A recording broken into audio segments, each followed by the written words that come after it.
Mesdames et messieurs,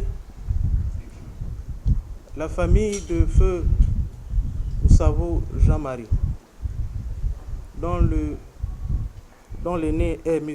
Pierre Claver Maganga Moussabou, 72 ans, leader politique, ancien vice-président de la République, a l'honneur de vous recevoir. La famille a cru devoir s'exprimer sur ce qui a conduit M. Pierre Claver Maganga Moussabou à déposer sans la caution le dossier de candidature à l'élection présidentielle du 12 avril prochain. La famille voudrait ici donner la parole à M. Pierre Claver Maganga Moussabou après cette intervention, qui estime que le pouvoir l'a exclu de la course à la présidence de la République en considération de son âge, en faisant fi de son expérience avérée et de son projet de société. Je tiens à ajouter que le multipartisme n'efface pas la famille, qui a le devoir d'être aux côtés d'un leader politique, surtout en pareilles circonstances. Par ailleurs, il importe de souligner que l'Internationale démocrate, ONG, a saisi l'ambassade de France le 14 février dernier pour une facilitation qui permettrait au général de brigade Brice Clotaire Oligui, à M. Pierre Claver Maganga Moussabou et au professeur Albert Ondo Ossa, comme compatriotes, de se parler avant la prochaine présidentielle. Nous donnons la parole à M. Pierre Claver Maganga Moussabou pour édifier l'opinion. Je vous remercie. Je voudrais d'abord remercier les médias d'avoir répondu promptement à l'invitation de la famille qui est la mienne, famille biologique. Il est entendu qu'ici nous sommes dans le domaine politique.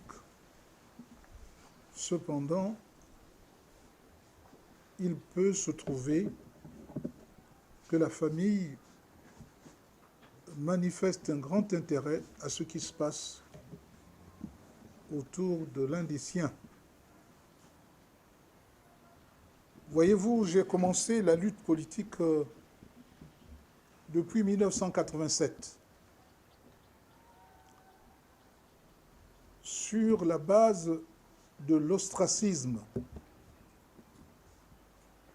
Nous étions encore au parti unique, mais le parti unique n'était unique que de nom. En fait, de rassembler les Gabonais autour d'un idéal commun, c'était la division. Et en 1987, il s'est trouvé que, à l'occasion des élections locales à Mouila, j'ai dû intervenir auprès des notables pour m'inquiéter du fait qu'un enfant vivant dans sa patrie localité ne pouvait pas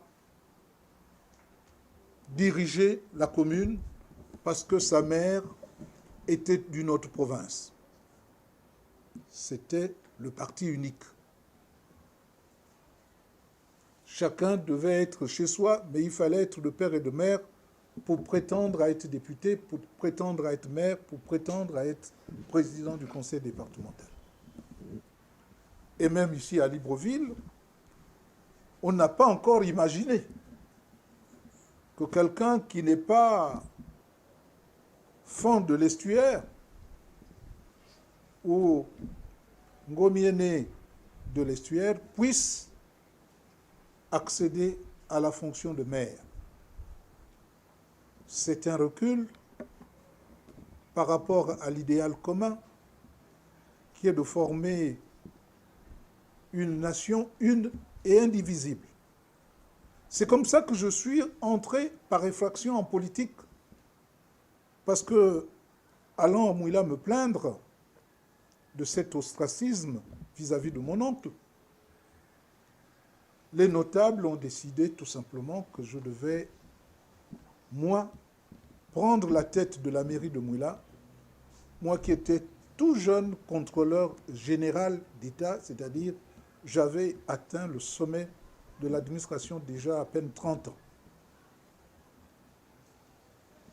La valeur de l'homme n'attend point le nombre des années. Et me voilà embarqué dans cette aventure de la mairie. Cependant, au bout de 2 ans, 3 ans, réussissant ce challenge avec très peu de moyens, 50 millions de budget, acheter niveleuse, camions, chargeuses pelleteuses et tout autre, tutu-canti, je me suis retrouvé hors de la mairie parce que mes aînés avaient décidé de me régler des comptes et de faire démissionner une partie du conseil. C'était comme ça. La loi. La loi est dure, mais c'est la loi que j'ai très vite corrigée. Quand je suis arrivé à le faire, maintenant, si vous démissionnez du conseil municipal, vous allez tout seul et on renouvelle ceux qui sont partis, mais vous ne partez pas, vous ne faites pas partir le maire et ses équipes parce que vous aurez fait démissionner une partie du conseil.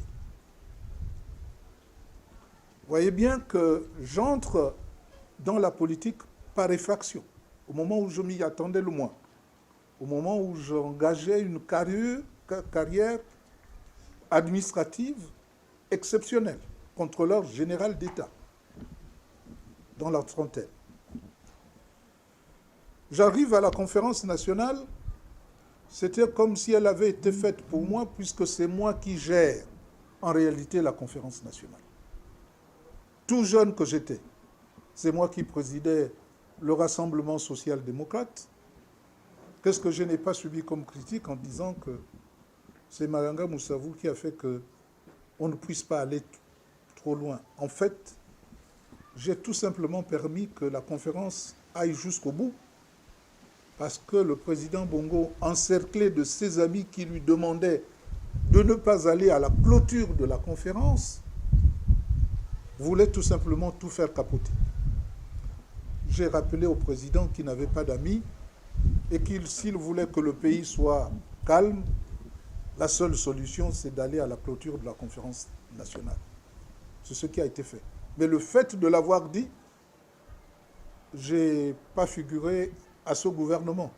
C'était la sanction que mes aînés m'ont infligée.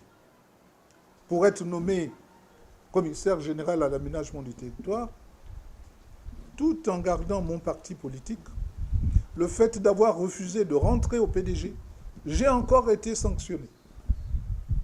Je quitte le commissariat général à l'aménagement du territoire et je rentre dans une sorte de traversée du désert parce que voulant me nommer contrôleur d'État, oubliant que j'ai été contrôleur général, un autre que moi aurait accepté, mais moi j'ai refusé. J'ai écrit une belle lettre au président en disant que si c'est ainsi que vous me remerciez, merci, je préfère aller m'asseoir. Je suis allé m'asseoir en qualité d'inspecteur général des finances, parce que je revenais du Fonds monétaire international. C'est en 1993 qu'il y a des élections qui ont mal tourné, malgré la constitution qui avait été mise en place de façon consensuelle, mais qui était là aussi discriminatoire, parce qu'on voulait écarter les jeunes, et on pensait écarter Omar Bongo le coup suivant, mais il n'avait pas l'âge qu'on lui destinait. Il était encore jeune, il n'avait pas atteint 70 ans, et vous comprendrez que c'est à 71 ans qu'il a mené son dernier combat, en 2005, pour le terminer en 2009. Si je vous parle de ça, c'est parce que vous verrez que ma carrière politique n'est faite que d'à-coups. En 1994, nous avons les accords de Paris. On constitue un gouvernement pour aller au référendum, parce que nous avons corrigé ce qui était à corriger dans la Constitution de 1991, qui était discriminatoire vis-à-vis de certaines personnes et vis-à-vis des jeunes. Or, une Constitution doit être impersonnelle et non discriminatoire. C'est la Constitution de 1995, révisant celle de 1991, où nous avons expurgé des mesures discriminatoires qui ont donné lieu à l'acceptation par la population de ces dispositions souhaitées, étudiées, élaborées à Paris, et où le peuple gabonais s'est prononcé sans tiraillement, parce que nous voulions asseoir la démocratie. En 1996, je suis donc membre du gouvernement, ministre d'État, ministre de l'aménagement du territoire, mais nous avions décidé, parce qu'il faut toujours respecter la parole donnée, il fallait toujours respecter la population. Quand la population va à un référendum, décide de quelque chose, il faut absolument que l'on puisse respecter ce qu'on a ensemble élaboré. Le président Bongo a vu que commencer par les locales, ça pouvait le défavoriser. Alors, il a demandé à inverser le calendrier. Certains membres de l'opposition au sein de ce gouvernement ont accepté. Moi, je ne l'ai pas accepté du tout. J'ai dit qu'on devait commencer par les locales, puis terminer par les législatives. Or, on a commencé par les législatives pour terminer par les locales. Commencer par les locales, c'est avoir la possibilité de corriger ce qui devait l'être. Pour que, aux élections législatives qui devraient déboucher sur la formation d'un gouvernement, non pas issu des accords de Paris, mais d'un gouvernement issu des élections, issu de la volonté du peuple, j'ai estimé qu'il nous roulait dans la farine et j'ai claqué la porte en plein Conseil des ministres. Aux Gabonais qui pensent que Maganga Moussavou n'est pas constant, lorsque vous claquez la porte, vous risquez votre vie. Et j'ai risqué ma vie parce qu'on m'a tiré dessus. Mais Dieu n'a pas voulu que je meure ou que je sois atteint. J'ai d'abord essuyé une salve lorsque j'ai publié ma thèse sur l'aide publique de la France au développement du Gabon. J'ai soutenu ma thèse à la Sorbonne.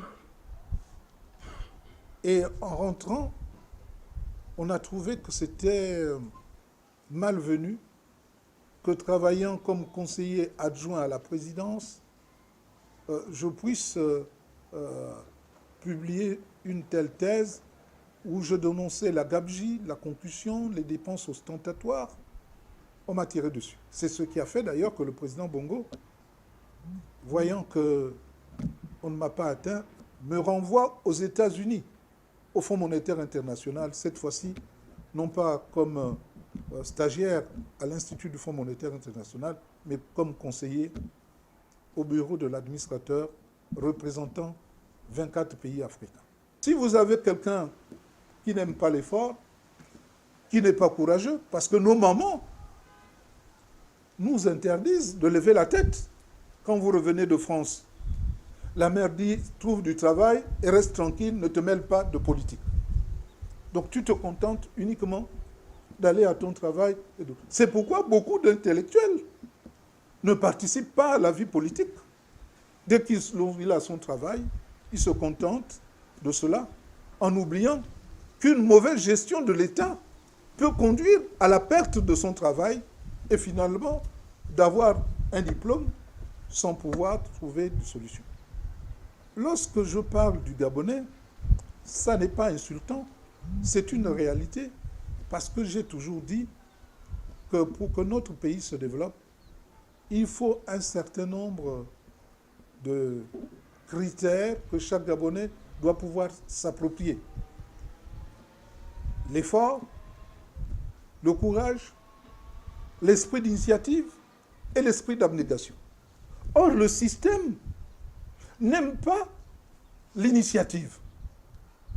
Vous devez tout attendre du chef. Aucune tête ne doit dépasser.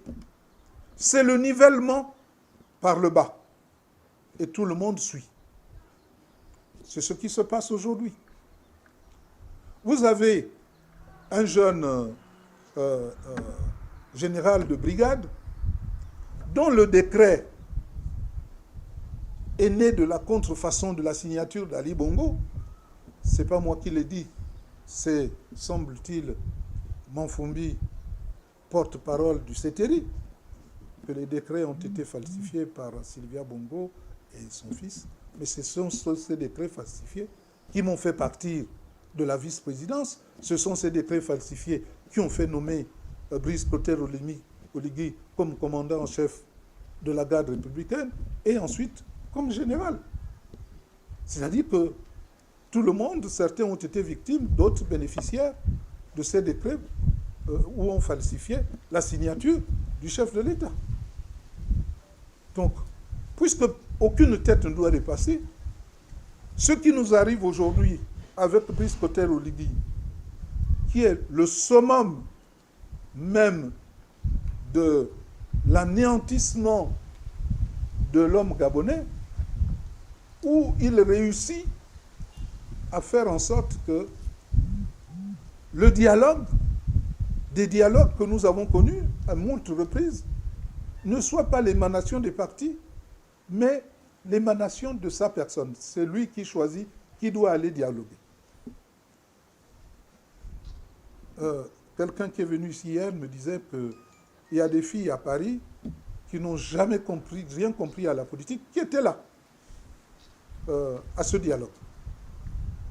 Et ça vous génère une réflexion qui était émanant de celui qui vous réunit. Et les Gabonais acceptent. J'ai entendu Bunzanga s'élever contre ce fait, et pourtant c'est lui qui a présidé cette sous-commission. C'est à ce moment-là qu'il aurait dû être vigilant pour ne pas laisser certaines choses se faire. J'entends les Gabonais dire « Oh, mais comment Maranga Moussavou ne va pas être candidat? Il a l'expérience. Il a la forme. » Je veux dire que, pas dit il pète la forme, parce que ce serait trop prétentieux, personne ne pète la forme. Mais je semble être en forme, attesté par les examens médicaux, puisqu'il y a une commission médicale. Quand vous avez une commission médicale, ben, vous ne pouvez pas dire à quelqu'un « tu ne peux pas être candidat parce que tu as 72 ans ». Cette décision est une décision politique pour écarter ses adversaires. Mais si tu veux être président de la République, affronte tes pires adversaires. On verra comment tu vas t'en sortir. On t'a mis en indisponibilité, comme il dit lui-même. Bon, c'est bien. Mais encore faut-il que cette mise à disposition, cette mise en disponibilité te permette de rencontrer d'autres Gabonais, de confronter tes idées à d'autres Gabonais et t'enrichir de ces idées. Et peut-être de nouer des liens qui permettront de conduire ensemble le Gabon. Ce n'est pas en excluant certains, parce qu'ils ont des idées, et toi tu n'en as pas, qu'il faut absolument qu'on en arrive là. Quand hier, je disais aux Gabonais que ce qui se fait n'est pas bien, je dis, mais c'est lui, il parle pour lui. Mais je n'ai jamais parlé pour moi.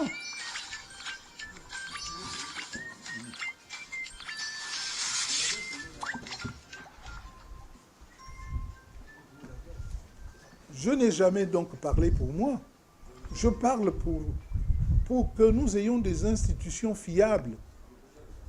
Je parle pour que nous ne soyons pas dans la situation où nous sommes aujourd'hui ridicules. Les autres nous trouvent mollassons. Les autres Africains estiment que les Gabonais c'est un drôle de peuple qui accepte tout, qui ne dit rien, qui, même si on lui dit de faire des choses qui n'ont pas de sens, il accepte de le faire. Est-ce que le fait d'avoir expurgé en 1994 l'âge concernant les moins jeunes et les jeunes, est-ce que ça a été une mauvaise chose?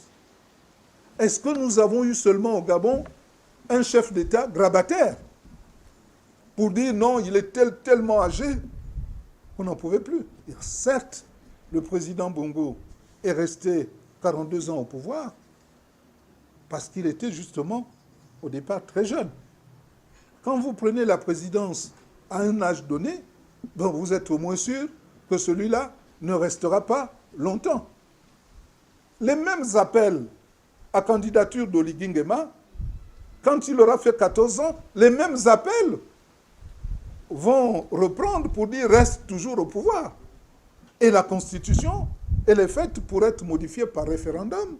Elle sera modifiée pour lui permettre de rester le plus longtemps possible, même au-delà de 70 ans, puisque après les élections, la Constitution sera modifiée. C'est-à-dire qu'il n'y aura plus 70 ans au compteur, puisqu'on aura eu l'opportunité d'écarter Maganga, d'écarter Ondo Ossa, et donc maintenant la voie est libre, et on peut par conséquent se permettre de modifier la Constitution, de ne pas tenir compte de l'âge, parce qu'on finira par vieillir aussi, et si on a la chance, et de ne pas tenir compte des limites de mandat, et en laissant les mandats s'écouler. Il suffit de payer quelques personnes, comme aux accords d'Akanda, de promettre aux participants d'être tous au gouvernement, pour que ceux-là votent comme vous souhaitez. Et ainsi de vous retrouver avec une constitution où il n'y a plus de limite et où il n'y a plus de limite d'âge et puis de limite au niveau des mandats.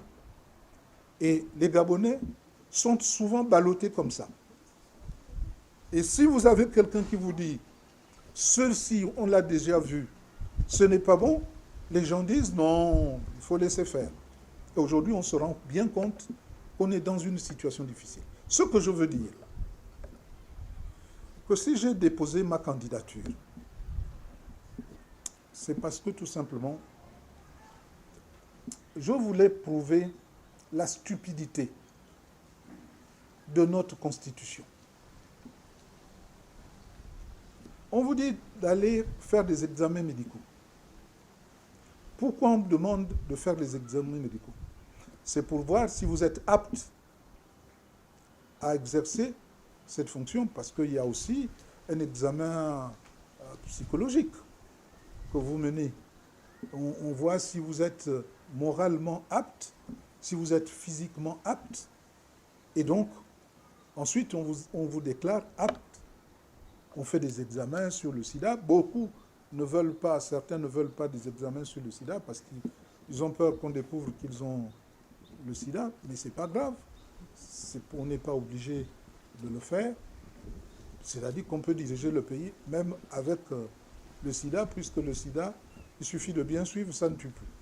On voit beaucoup de gens pantelants ayant le sida et qui vivent leur vie normalement.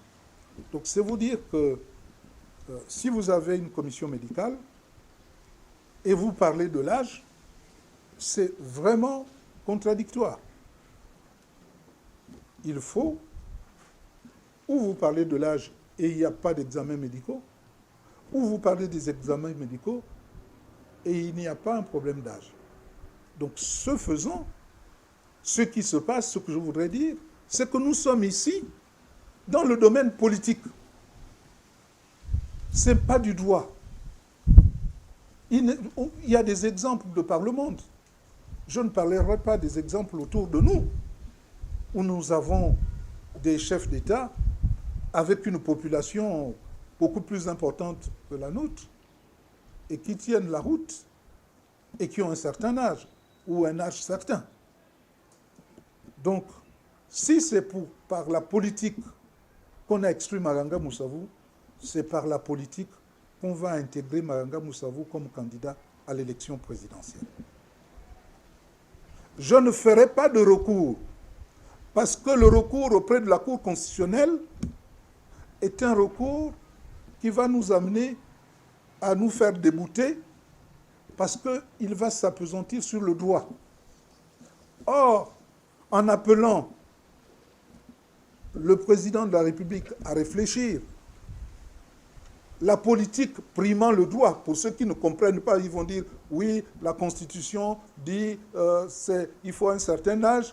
Il faut savoir que la politique prime le droit. Le politique prime le droit. Autrement dit, si le président Oligui Nguema, en réfléchissant, comprenait que la présence de Maranga dans un débat est importante, vous apprendrez que je suis candidat. Donc ne vous étonnez pas si par extraordinaire, malgré l'âge, Maranga est candidat, puisque c'est une décision politique qui a fait qu'on m'exclut. C'est une décision politique qui fera qu'on m'intègre dans ce qui devrait compétir. Maintenant, s'il ne comprend pas le message d'aujourd'hui, libre à lui de se retrouver tout seul, avec un score de 99 ou 98 ou 96% qu'on lui prédit. Mais avec sans péril, on triomphe sans gloire.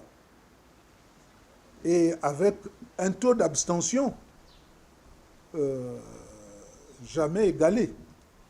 Parce que si les Gabonais ne trouvent pas un intérêt et estiment que ce n'est pas la peine de se déplacer, il a déjà gagné, il est sûr et certain qu'on aura des coins et recoins du Gabon où les gens ne vont pas se déplacer inutilement, sachant qu'il n'y a pas de compétition.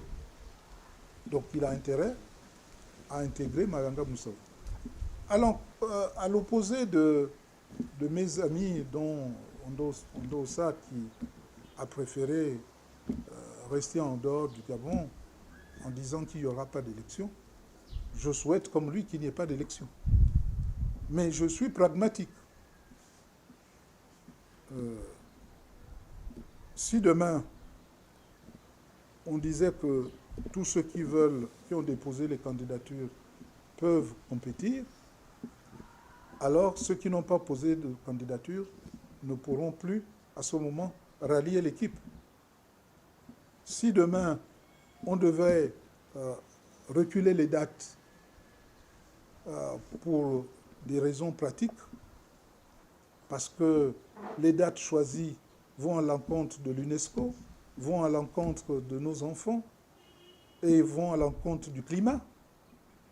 J'ai vu qu'on a nommé ministre en charge du climat, en oubliant qu'au mois d'avril, on peut avoir de ces pluies diluviennes.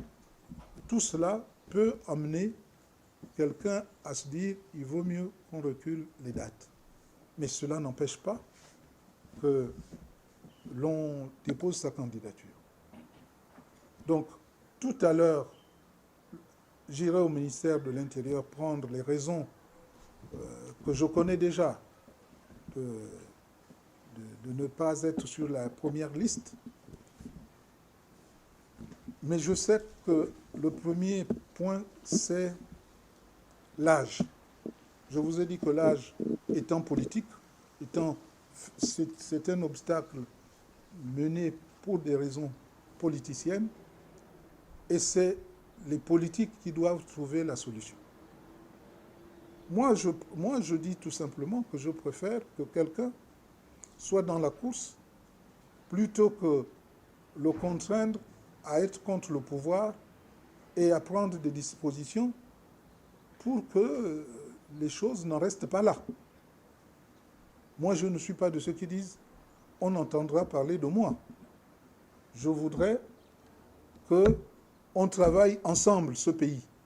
Mais pour travailler ensemble, il faut avoir du respect pour l'autre, accepter l'autre, même dans le combat, mais pas l'écarter par des artifices comme l'âge. Ça, je n'accepte pas, et c'est ce qui peut me pousser peut-être à des extrêmes, à des extrémités que je ne souhaiterais pas, que je n'ai jamais souhaité, parce que contrairement à d'autres qui se proclament bâtisseurs d'aujourd'hui, moi j'ai toujours construit et bâti pour que le peuple gabonais puisse en profiter du mieux qu'il peut. Donc, c'est des raisons politiques. C'est le politique qui prime le droit, retenez-le.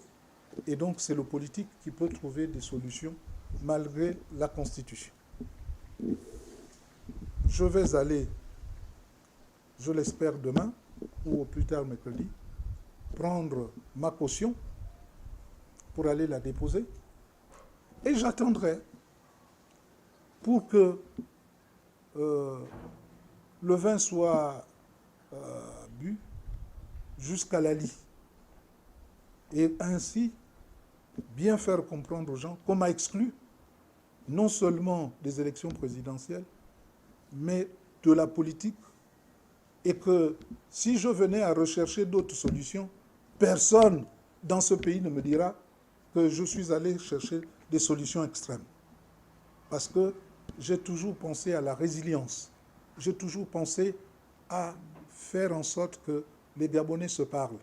Mais ce pays où certains d'un certain canton se disent « nous avons notre président » et que d'autres se trouvent orphelins, et parce que le pouvoir doit appartenir toujours à une même famille, je dis que ces situations ne sont pas des situations pour conforter l'unité nationale, et je tiens à le dénoncer ici. Celui, comme a dit Martin Luther King, qui ne se bat pas